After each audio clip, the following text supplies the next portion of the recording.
छी। हे देव अनंतक देव सुनो, अहाँ करुणा निधान कहाबै छी। हे देव अनंतक देव सुनो।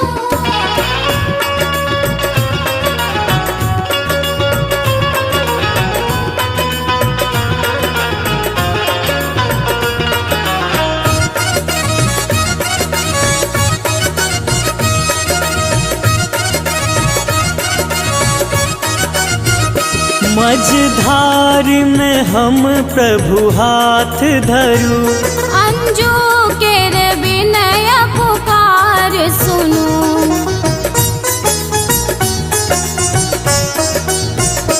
मझधार में हम प्रभु हाथ धरू, पिंकी केर विनय